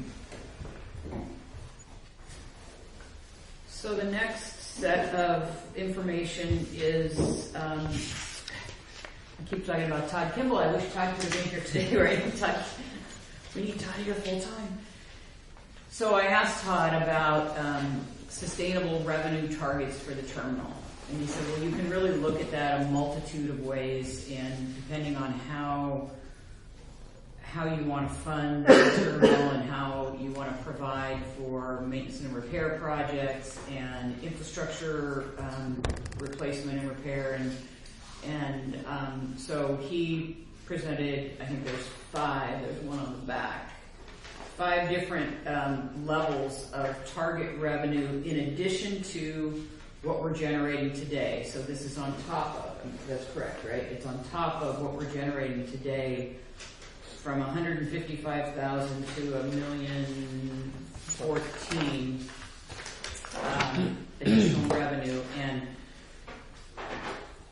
I think the 1.14 million additional revenue target is what he looks at as our ultimate target. Not that we are going to get there, in the next week or so, but if we were shooting for, how many leases and shipping deals and moorage and storage and services to the fishing fleet, where we wanted to get with all that revenue, if we wanted to set the target at 1.14 million, that I think is what he recommends as sort of the holy grail of revenue. But there's, and when he's here in February for our meeting on the 26th, he's going to walk through this with you and explain it in much more detail and sort of how he arrived at these figures. But I wanted you to have that, not necessarily as a talking point, but we've kind of talked about what would make the terminal sustainable. It's just like Aaron said to me today, we need to look at replacing the crane out there. It's in a salt water environment and it's getting a lot of use, and we need to, put our budget together in the next year or so to replace that crane. And so it's, it's creating that fund for the terminal, just like we were doing with NOAA, and we, had that pass that resolution Tuesday night to make sure those funds stay there for those kinds of purposes. So that's really what this is, and I don't know that this is a talking point. Maybe it's ultimately, after we have a conversation with Todd, this could be, we could describe our revenue strategy for the terminal, and we could use some of this for that. And the fact we've been able to identify short and long-term goals as a commission and a board. Yeah. Right, so the point here for us to know, when we look at other shipping options, is we need to be making 3 times as much as we're making now, at least, to be able to really, or at least double what we're making now to be able to plan for repairs and maintenance. And, well, and remember, multi-use is multi-use, right? So it doesn't have to be all coming from shipping or fishing. We have leasable spaces, so there's, I think one of the things that we have to do is keep our minds open and be as creative as we can with how we might generate revenue in this truly multi-use environment. Well, and the key is to not, also while not jeopardizing an existing revenue generation. Exactly. I think that's... Exactly. They've got to be compatible, and we've got to figure out how to make sure everything can live together. And that's, I think, why it's such a challenge, obviously, is trying to figure that out. I think the commercial fishermen music group, like you said, needs to be highlighted as a good step forward to, work with the existing customers right out of the gate for solutions. Well, there's enough days in the week. Once we went through when they needed it, what we wanted to schedule around, in theory, if they're there a third of the year, they're the 2/3 of the year are available for making money. But I think on this point, if we wanted to talk to the Transportation Committee, and maybe, although I don't think the Coastal Caucus will be as sympathetic, is that if we want to balance these things, it means we're looking for a pretty specific customer in some ways, or a particular type of shipper with certain shipping needs. It's not the same kind of person approaching a much larger port that has more infrastructure for shipping and laydown area. We need to find a customer that fits in the areas that we have available with the laydown space and all the timing that we have, so that we don't jeopardize another revenue stream. We don't want to rob Peter to pay Paul here. So I think there's a message that we can get across to the various different committees that this takes time. We can't just put up our shingle and put up our advertisement and take the first thing that comes down the pipe, because it just may not work perfect for us, and it may jeopardize us. Everybody's got to make money on the deal. So that might, I'm not trying to generate an excuse for why it's taken this long to find that shipping deal, but I think that might resonate a little bit once they understand, again, the limited laydown, the lack of a railhead, and the importance of an existing revenue stream that we don't want to completely jeopardize either. So along that, I think, to move on a little bit, I think we should maybe look at what questions we might be asked and how we might be able to answer those questions. Take a proactive approach. I think that we should, as a commission, sooner rather than later, take a hard dive into our ops plan, so we can say that we have an ops plan, and then that way we can say, look, this is what we can do up there. Because right now all we're doing is waving our hands and saying we can't do this, or we might be able to do this. If we don't have a plan that's endorsed by the commission and the users, I don't think that we have a leg to stand on, because then anybody can say, well, how do you know you can't do that? You don't have a plan.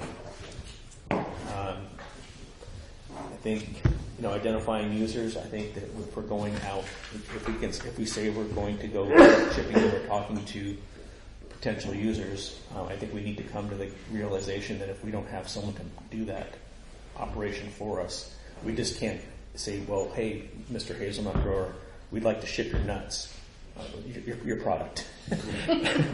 And drop them at the terminal. We hope someone will come by and pick them up. We don't have the equipment, we don't have the people, we don't have the ability to do that. So I think that we need to say that we're actively looking for someone to do that. Also, whether that's TVIN or some other things, but I think that needs to be said, that we're being proactive. We're not just sitting here waving our hands saying, this is what we're doing, how we're going to do this. And I think that what they're going to want to have is some concrete things we are doing to go forward, and not just status quo. And then I think the last thing I think we need to realize is we're going in front of statewide the transportation issue. Cap and Invest is going to be one of the biggest programs that the state is going to be undertaking, and I think we need to realize that there is a supermajority by one party in the legislature right now, and basically whatever they want to pass will pass. And I've been listening to the radio and things like that. I think if one of the parts of the program is a 16 to 24% gas tax, I don't know if that's going to go on, but with that, we are going to have huge increases in transportation costs, and the state is going to be looking to whatever venue they can to do that, and they're going to, whether we can wave our hands, but I think that we need to make sure that we are coming up with an argument of why it shouldn't be here or why it should be here. But if we don't have concrete answers to these questions, I think that's going to be to our detriment. And who knows, if we can, however they set it up, we might be able to take advantage of some, if they set up a credit, whatever, if we can say, well, hey, we're taking these so many trucks off by doing a little bit of shipping, say, hey, look, we need to be able to turn that into grant money. So I'm saying this is just pie in the, me thinking out loud, but I think that that this transportation bill is going to be, or Cap and Invest going through, I think it's going to be a big question that we're going to be getting from this transportation committee, and we need to be able to have good answers and a path forward. So that's just mine. How would you answer a question about the questions about, like your example in hazelnuts? Well, we have supposedly have the potential to do it, but right now I think we need to have an ops plan that says, can we do it? Mm-hmm. Then yes, and I think it all starts there.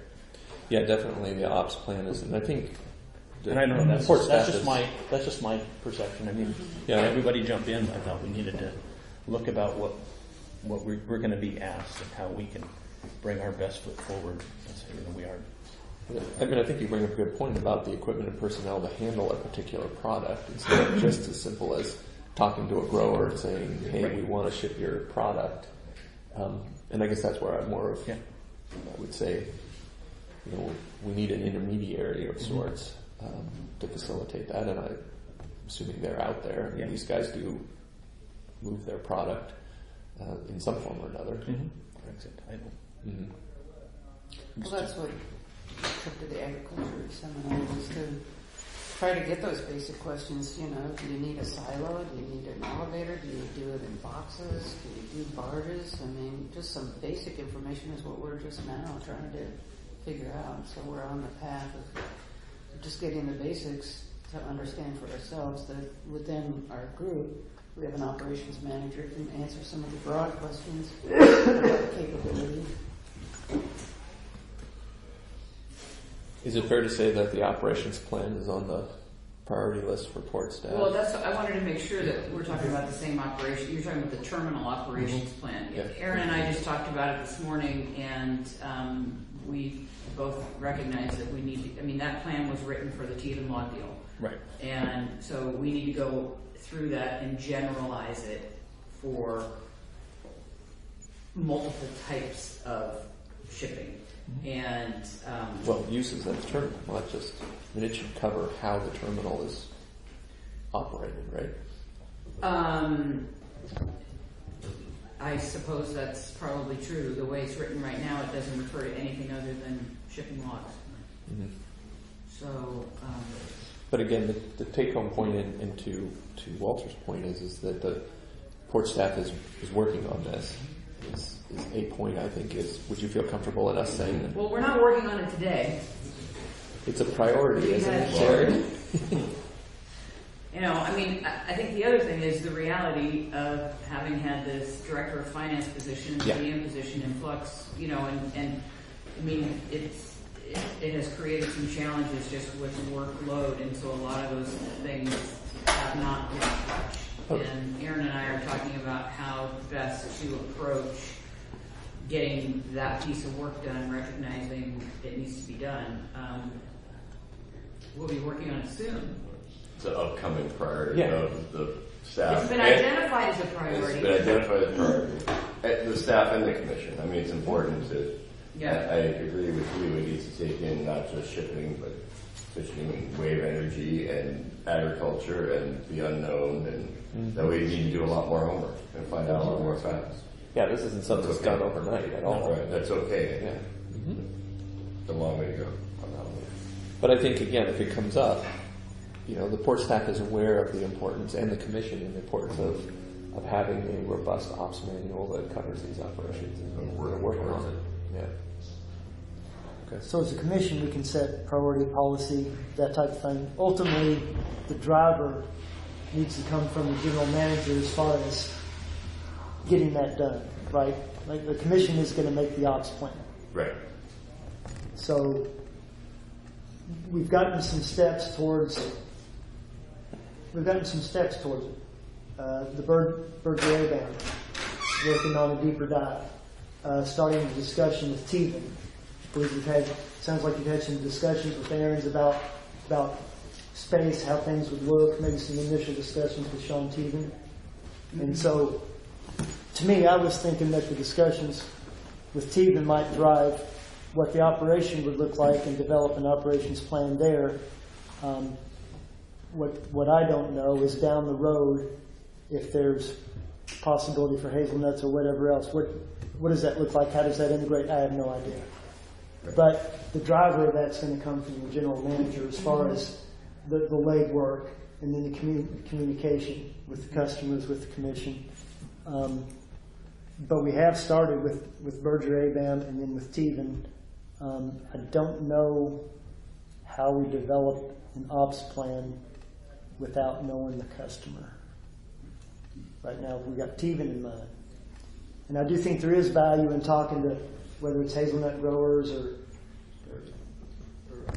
lumber companies or whoever, just finding out what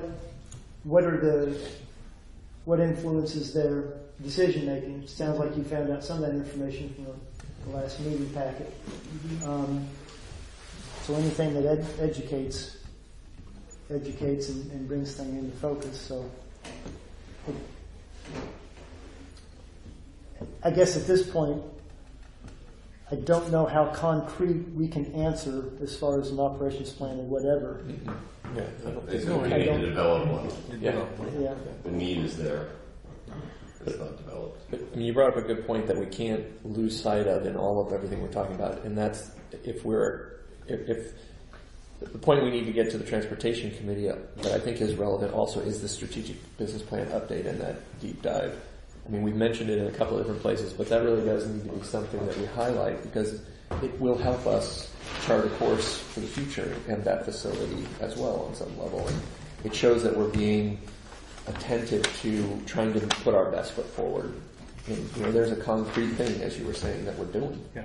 And it plays a key role into this facility that seems to be at the heart of a lot of what that bill is about.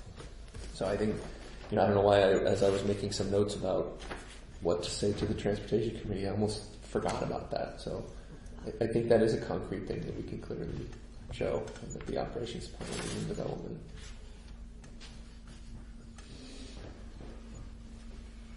Terry? So The only other documents we have, I guess the only other document we have is the fact sheet on the terminal with the color picture. And it's really specifications because I think the question about what size shipping operation can we handle with our footprint and the infrastructure that we have seems to be a question that you will receive.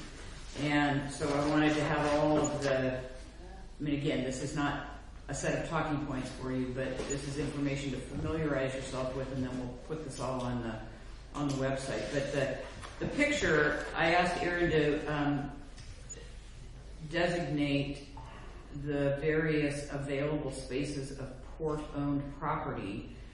And you can see in the little white box in the upper left-hand corner, there's the 3.3 acres of laydown space, which is the space we're talking about holding logs in for this proposed Tevan operation. In the little red space is approximately 1.75 acres. When you go further to the middle of the picture, the fishing gear storage in the blue box, both on the left side and the right side, is just under 2 acres. And then far to the right, it's a little difficult to see the green line, but that's our undeveloped 9-acre lot.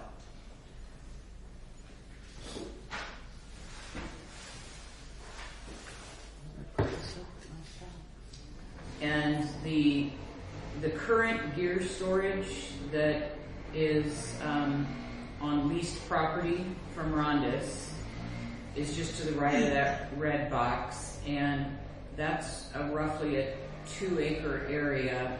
And our plan when that lease dissolves with Rondis,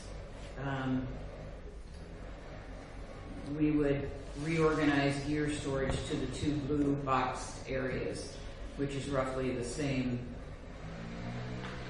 acreage, different configuration, not as easy to organize because of the different size space, especially that little right-hand blue area that's kind of on a corner over there. So we're going to have to get creative. But that will definitely need to be done. So this is really just background information, something we'll put on the web or on our website, and we most likely will add more to it, but I wanted you to have that information.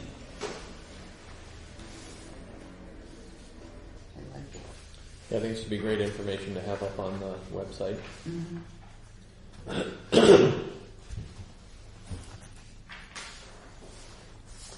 Carrie, could we just, you don't have to outline it and just say something about the rest of the land out there so people won't have to answer that question? Oh, the 39 Just say the North Rondis property, just say privately known, and just leave it at that.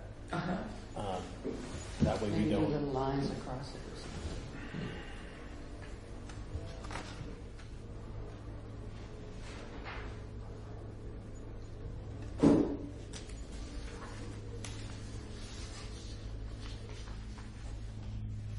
We can do that.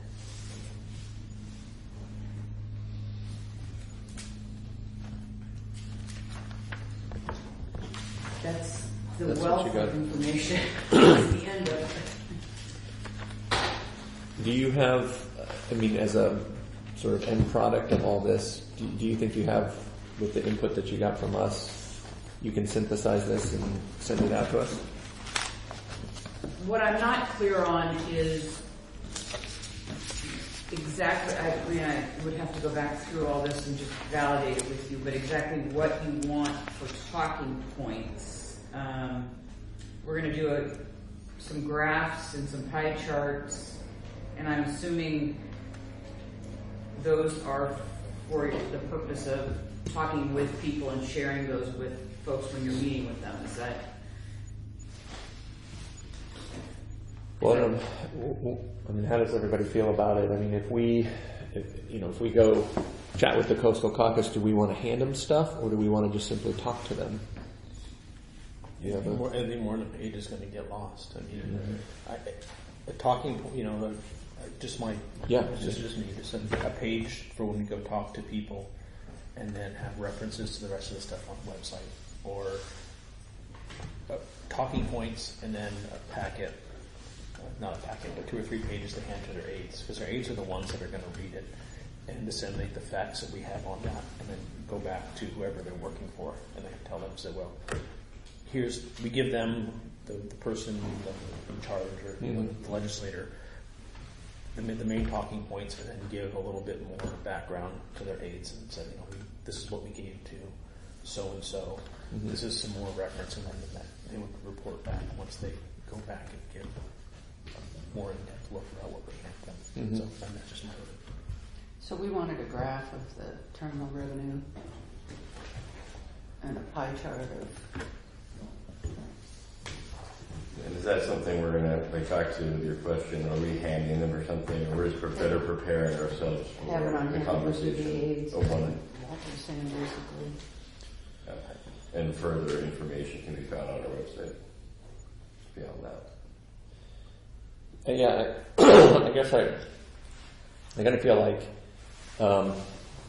there's another tack to this, which is, since we haven't really met with these people in a long time, the Coastal Caucus, and we certainly haven't met with the Transportation Committee. Another thing for us to consider, I'm not advocating for this or not, is that maybe we go and present and talk, and then as questions come up, or based on their impressions or feedbacks, then we can provide a follow-up Yeah, we want to have this stuff with us. set of information. Or, well, maybe they're more interested in one aspect or another, and we can, the next day, email or tailor something to their staff and say, What they're asking. here's more details about the questions you're asking, in case that we provide them something that they're kind of like, I don't care about this. I don't know. It's another way of looking at this. I'm kind of struggling a little bit with, short of go look at our website, which I really think is the most powerful tool we have. I'm struggling to sort of see what a transportation committee might want versus Coastal Caucus, because there's so much to give them. Right. There's a lot of different ways we could take this in some ways. And we're almost reintroducing ourselves or introducing ourselves to folks. And, I think Terry's initial approach with the fiscal position, leadership, and then the one major issue of the international ship terminal is a good way to do it for us as what we're bringing to them, not in paper, but in conversation. You're talking about transportation or caucus or both? Transportation. Transportation, okay. I think, For draft, adding a few different things into that we kind of commented on, but not making it so big and broad that it gets in our way. So it sounds like maybe we want to hand transportation a cut sheet of some facts that we brought up here. And Terry, do you think you have, based on our feedback, enough to generate a 1 to 2 pager for the Transportation Committee? I can try. If you can, you could give it a shot, and then we can see where.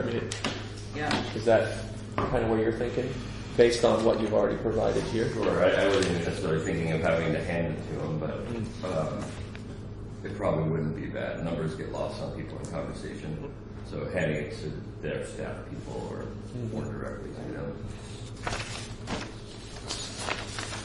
I think Terry's got it pretty well done. I think a one-pager with facts, and just talking points could be fiscal facts, leadership, and then terminal. But then, what order do we put them in? What do you want to be the first thing that these people read and that we talk about? And we're not going bankrupt. Right. Well, then I So we have leadership. Okay. Well, then put fiscal facts. Fiscal facts first, and then leadership, and then terminal in that order. We can get rid of some of these current projects per se. It takes up a lot of real estate. Right. Yeah.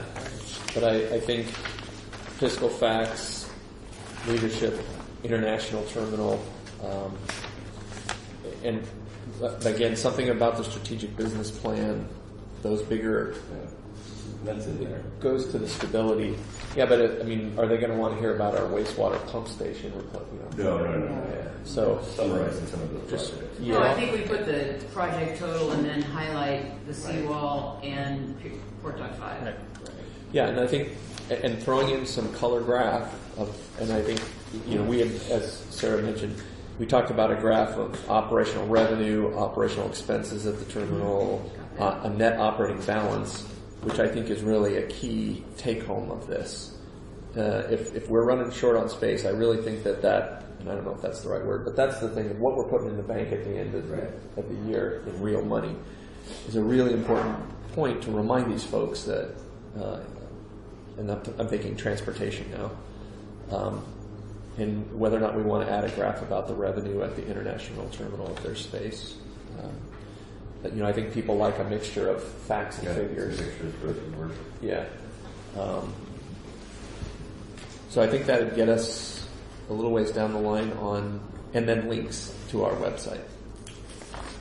That would probably get us a little ways down the line as something to pass out to the transportation group. Sure, and then on the website, getting that back page going with a lot of what Jeff was talking about. Absolutely. These are great tables that are in here that you provided to us. So I apologize, but I need to run. I have another meeting at 2 o'clock. Yeah, I got something real quick before, because one of the things we haven't really talked about, can we jump ahead, Terry, as you're feverishly trying to get through your There was one notes? other pie chart you asked for, and I just want to be clear. I think that was the debt. No, it was about remediation and the percent of remediation versus, so the Pie chart on what the terminal. It's about the terminal. Right, terminal and expenses. percentages of Terminal costs. where the funds came from and the percentage of the whole. Correct? You still want that? I think that would be good. I don't know if it'll fit on all these things, but that's a perfect thing for our website too. Here's an FAQ question. Hey, how did we pay? How did we pay for the Newport International Terminal? Click on that, and it'll show a pie chart as well as a link to this graph right here. And it's pretty hard to dispute of exactly what the GO bond was and where everything else came from. People would understand it quickly.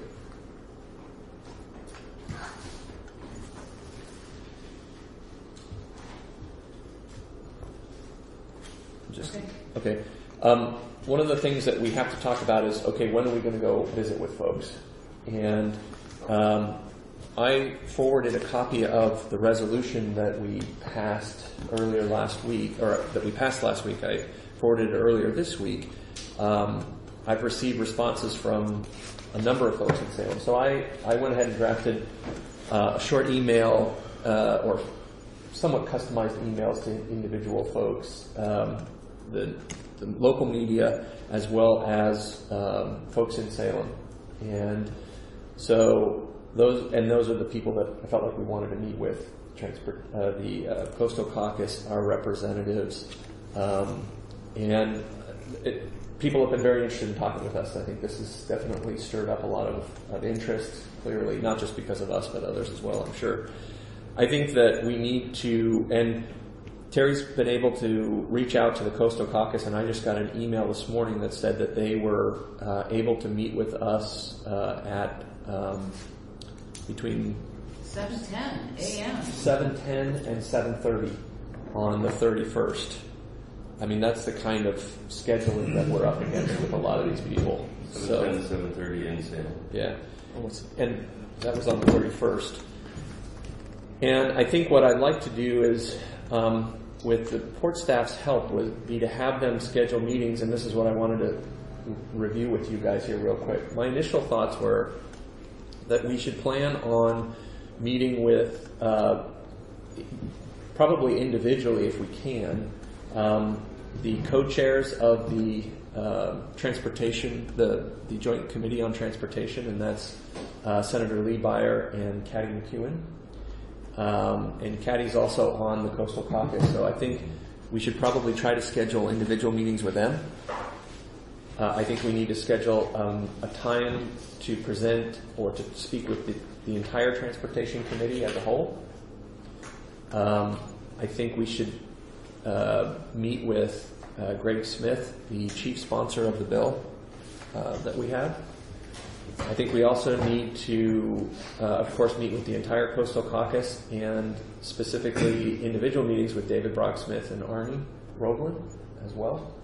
And David Gomberg has expressed a great deal of interest in helping to shepherd us along and help facilitate some of these meetings as well.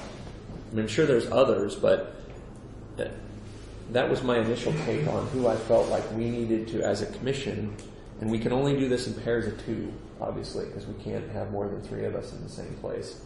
That was my initial take on who I thought we needed to get in front of here as soon as we could. And again, I think that port staff can help us organize some of those meetings, but we're the ones that will be at them. The port staff can assist us with this kind of work that we're talking about doing with Salem. Does anybody have anybody else that they're thinking, at least right out of the gate, that I'm missing that we should add to the list? Kate Brown. Yeah, well, maybe we'll get there. I always like to It's start the governor's transportation advisor, if we can get in with them too. Do you happen to know who that is? No. Okay. Transportation advisor? Yeah, I forget what the person is. Is it an advisory committee? No, I think, well, they've got, Carmen Fore used to be the transportation person, but they usually have someone in the office. Is it, you know if it's a cabinet position, David, or not? Well, we can Google it. Yeah, I mean, a transportation advisor, but yeah.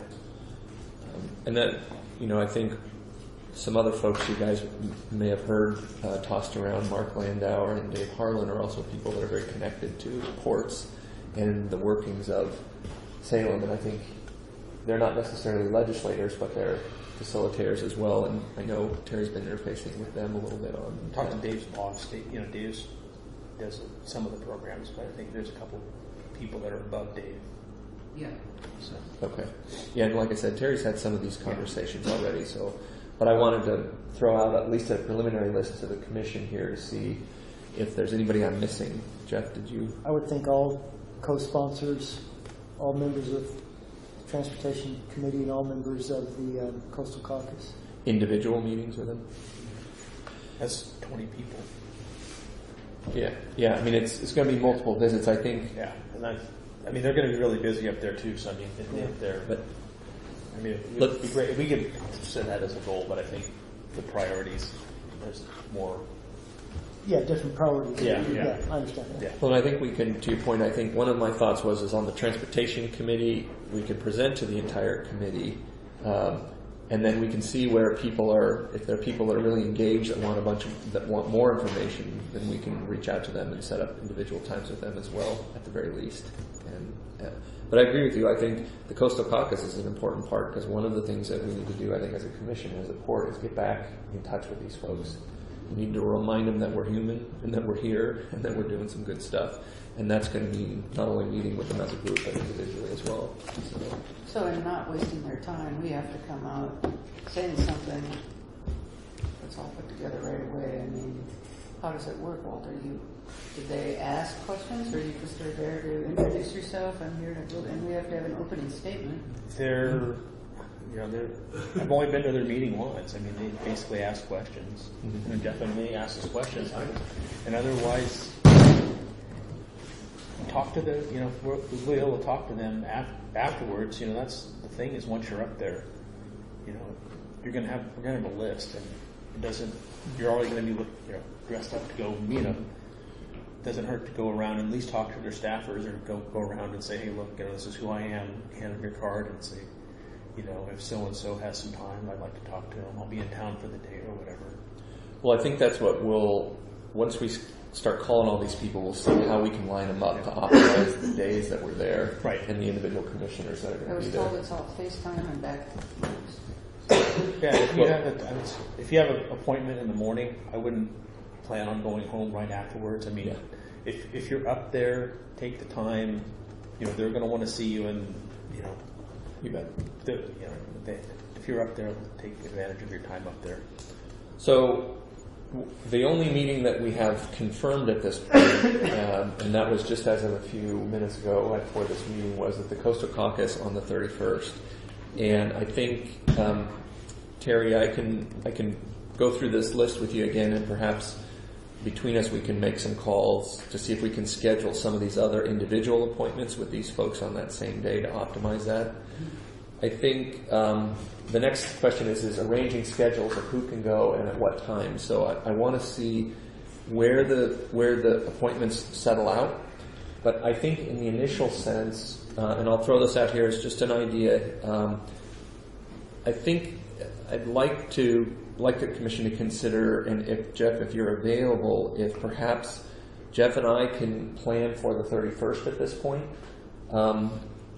Jeff, as a person who's going to be on the committee or on the commission here for the foreseeable future, as your seat isn't up right now and you're here.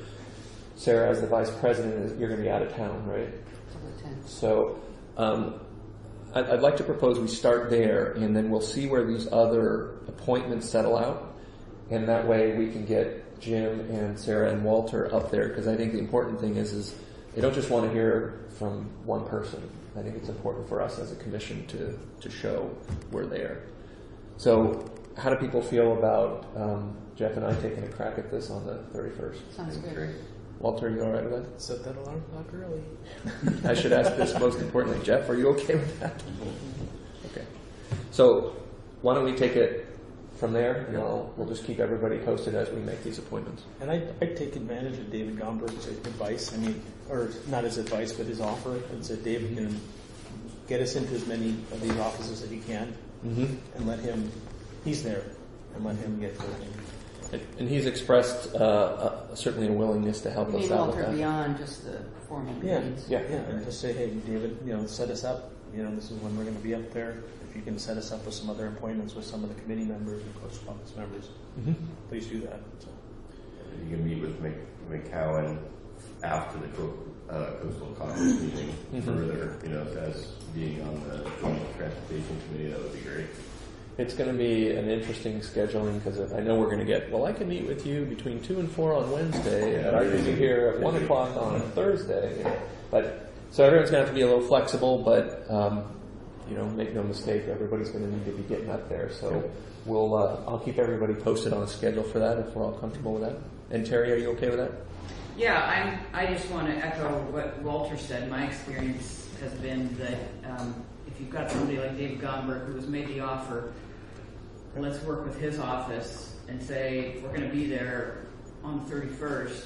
How many other people off of this tier 1 list, you can call it that, can you get us in with? Because his staffer Tyler has been working up there and for some time, and so that's how we facilitate getting that done efficiently so that you get as much out of that trip. And I will say I've heard back from Arnie's office about they're more than willing to catch up with us. Most people are very interested, not just from a, for lack of a better word, a punitive approach at all. I think they just want to meet with us. They want to see what we're doing. They want to understand things better. So I might be being a little naive, but I'm not getting any kind of more animosity kind of feel to it. Like, you better get up here and explain this kind of stuff. Right. So I think let's keep this as a very positive thing, and I'm encouraged by the support we're getting from some of these folks as well, and willingness to meet with us. So. Well, there was a lapse. I mean, they're feeling left out. So that's what I had. I know you got a role here, but anybody have anything else, at least initially?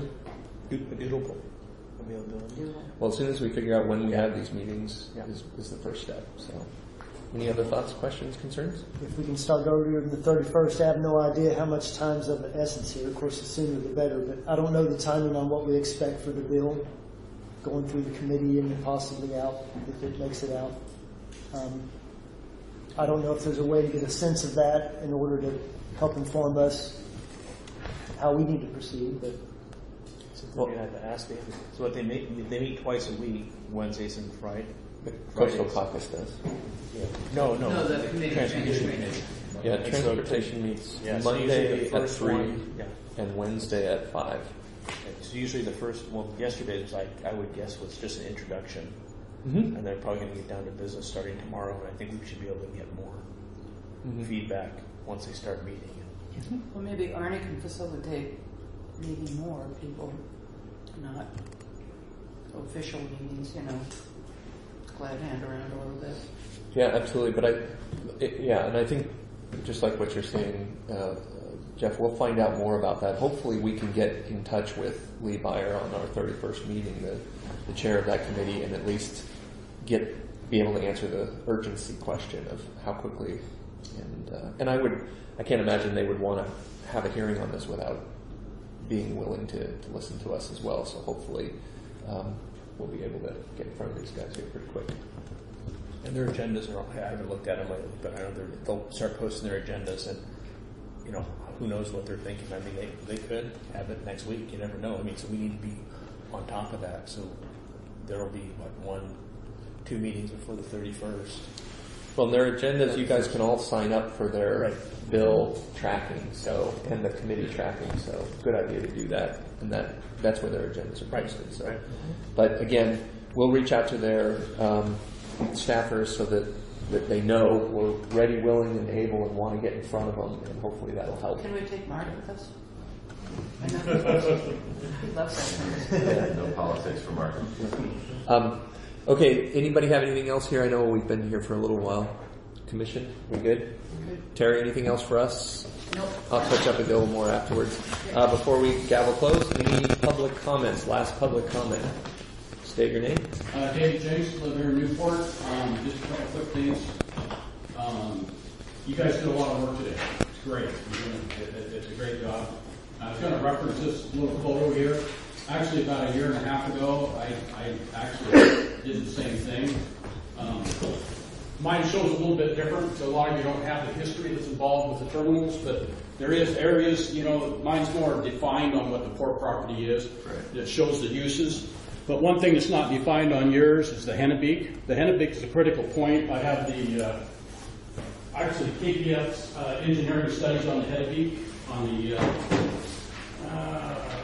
the concrete structure of it is, there is the Hennebeek right there.